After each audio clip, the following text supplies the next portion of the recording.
استاد صاحب مطلب کہ اناج کا نصاب کتنا ہو؟ نحمده ونصلي على رسوله الكريم اما بعد قال الله تبارك وتعالى في سورة الانعام وآتوا حقه يوم حصاده وعن سالم بن عبد الله عن أبيه عن النبي صلى الله عليه وسلم قال فيما سقط السماء والعيون او كان عصريا العشر وفيما سقي بالنزح نصف العشر رواہ البخاری۔ سوال یہ ہے کہ فصل کتنی ہو تو اس میں عشر دینا ہے، اور کتنا دینا ہے اور کب دینا ہے، اور زمین کی کس پیداوار کے اندر عشر ہے اور زمین سے کس پیدا ہونے والی پیداوار کے اندر عشر نہیں ہے۔ قرآن مجید فرقان حمید اور نبی رحمت صلی اللہ علیہ وسلم ہماری اس میں رہنمائی فرمائیں گے۔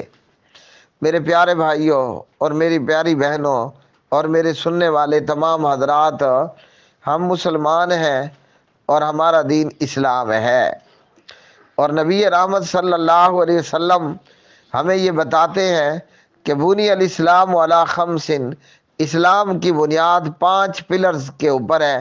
اسلام کے 5 ارکان اور 5 رکن ہیں۔ ان میں سے ایک صاحب نصاب اور صاحب مال کو زکوٰۃ ادا کرنا۔ تو درج ذیل آیت کے اندر، آیت کے اس ایک چھوٹے سے حصے میں، سورۃ الانعام پارہ نمبر 8 آیت 141 کے اندر اللہ تعالیٰ نے یہ حکم دیا ہے کہ فصل کی کٹائی کے دن فصل کا حق ادا کرو۔ کھیت کا اور فصل کا کیا حق ہے جی، وہ اللہ سبحانہ و تعالیٰ نے اور اس کے پیارے حبیب جناب محمد الرسول اللہ صلی اللہ علیہ وسلم نے ہمیں بجا طور پر، واضح طور پر فرما دیا ہے۔ یاد رکھو، شیطان ہمیں یہ ڈر دلاتا ہے کہ اگر تو نے اپنا مال اللہ کی راہ میں خرچ کیا تو تیرا مال کم ہو جائے گا اور تو غریب ہو جائے گا، اور اس طرح کے شیطان کے بے شمار دیگر وسوسات۔ ایک طرف تو شیطان فقر و فاقہ سے ڈراتا ہے، الشیطان یعدکم الفقر، اور دوسری طرف وہ بے ایمان بے حیائی اور برائی کا حکم کرتا ہے، وَيَأْمُرُكُمْ بِالْفَحْشَاءِ، کہ مال کو بے جا، فضول اور بیکار کے کاموں میں خرچ کرنا۔ اب سب سے پہلی بات یہ ہے کہ ہمارے پاس زمین کی کتنی پیداوار ہو، فصل کا کیا نصاب ہوگا کہ جس کے اوپر ہمیں زکوٰۃ یعنی عشر 10واں یا 20واں ادا کرنا ہے، اور کتنا ادا کرنا ہے یہ ہمیں ہمارے پیارے نبی صلی اللہ علیہ وسلم نے بتا دیا۔ امام حافظ ابن حجر رحمۃ اللہ علیہ اس روایت کو بلوغ المرام کتاب الزکوٰۃ میں لے کر کے آئے، اور یہ کتاب اور یہ روایت ہم نے پڑھی اپنے قابل عزت اور قابل صد احترام استاد محترم حضرت جناب مولانا عبدالرحمن ثانی صاحب حافظہ اللہ تعالی، اور کہاں پڑھی؟ جامعہ دعوہ الاسلامیہ مرکز طیبہ مرید کے جامعہ میں بیٹھ کر۔ سبحان اللہ۔ اور یہ روایت امام بخاری رحمۃ اللہ علیہ کی صحیح بخاری کتاب الزکوٰۃ کے اندر حدیث نمبر 1483 پر ہے۔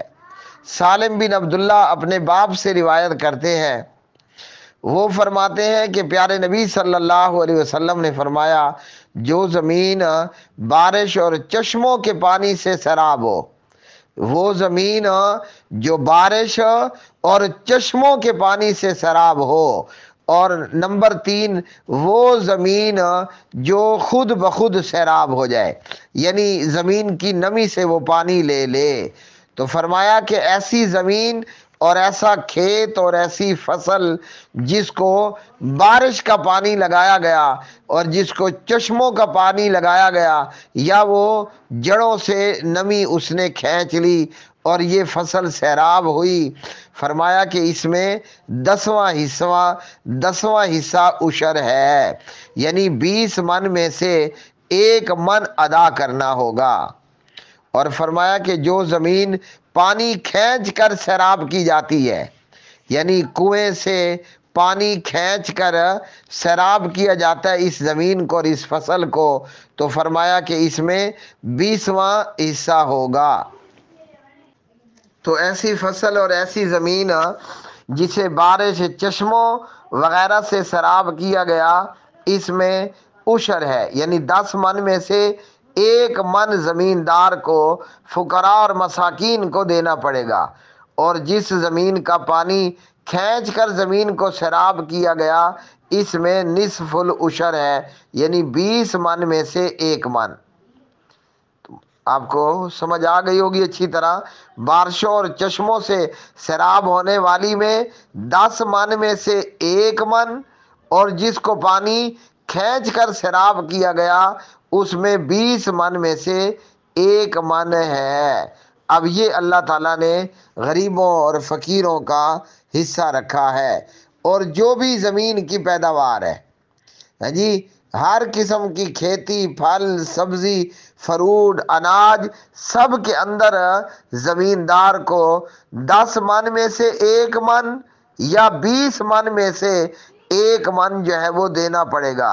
اور جب یہ فصل کم سے کم 20 من ہو تو پھر اس کے اندر عشر نکالنا ہے، یا تو 10 من میں سے 1 من یا 20 من میں سے 1 من، اور اس سے زیادہ جتنی بھی فصل ہوگی اسی حساب سے زمیندار کو عشر ادا کرنا پڑے گا۔ اب سوال یہ ہے کہ کیا مالٹا، انار، کنو، اس طرح کے پھلوں کے اندر بھی کوئی زکوٰۃ ہے، یا کہ سبزیوں کے اندر بھی زکوٰۃ عشر ادا کرنا ہے؟ تو جی ہاں، ہر قسم کی کھیتی کے اندر، چاہے وہ مالٹا ہو یا وہ سبزی ہو، اس میں بھی عشر ادا کرنا پڑے گا۔ بعض علماء نے کہا کہ ان چیزوں کے اندر جو ہے وہ 10واں یا 20واں نہیں ہے، جبکہ ان کی جو دلیل ہے جامع ترمذی کی، وہ روایت سندن صحیح نہیں اور ثابت نہیں ہے۔ تو قرآن کریم کی روشنی میں اور احادیث کی روشنی میں ہر فصل کے اندر 10واں یا پھر 20واں ادا کرنا پڑے گا۔ اور یہ اللہ نے لوگوں کی اس فصل میں اور کھیت میں اور مال میں غربا اور فقراء، مساکین اور دیگر جو زکوٰۃ کے مصارف ہیں، اللہ نے ان کا حق رکھ دیا ہے۔ اب جو اللہ سبحانہ و تعالیٰ کے حکم کے مطابق یہ عشر 10واں یا 20واں ادا کرے گا تو اللہ تعالیٰ اس کے مال و جان میں برکتیں عطا فرما دے گا، اور جو ایسا نہیں کرے گا اللہ اسے اور اس کے مال و دولت کو، اس کے کھیت اور کھلیان کو غرق کر دے گا، ختم کر کے ان کا ستیہ ناش بنا دے گا۔ اللہ رب الرحمن سے دعا ہے اللہ ہمیں اپنے حکموں پر اور اپنے حبیب صلی اللہ علیہ وسلم کی تعلیمات پر پوری طرح عمل پیرا ہونے کی توفیق عطا فرمائے۔ اپنی زکوٰۃ اور اپنے عشر کے اندر دین کی تعلیم حاصل کرنے والے طالب علم اور دین کی خدمت کرنے والے علماء اور ائمہ مساجد جو فقراء اور مساکین کے ضمن میں آئے، ان کو ضرور یاد رکھیں کہ یہی علماء کرام ہیں اور دین کی تعلیم حاصل کرنے والے طالب علم ہیں اور مدارس میں پڑھنے والے دین کا علم حاصل کرنے والے لوگ ہیں، جو اللہ سبحانہ و تعالیٰ کی دین کی اور اسلام کی بیس ہے اور بنیاد ہے۔ اور یاد رکھیے کہ یہ زکوٰۃ یا عشر فقراء اور مساکین کا حق ہے، نہ زکوٰۃ عشر مسجد کی تعمیر میں لگایا جا سکتا ہے اور نہ مدرسے کی تعمیر میں لگایا جا سکتا ہے۔ کوشش کریں کہ آپ کا ادا کیا جانے والا حق حقدار ہی کو پہنچے۔ اللہ وحدہ لا شریک ہم سب کا حامی و ناصر ہو۔ دنیا میں بھی اور آخرت کے اندر بھی۔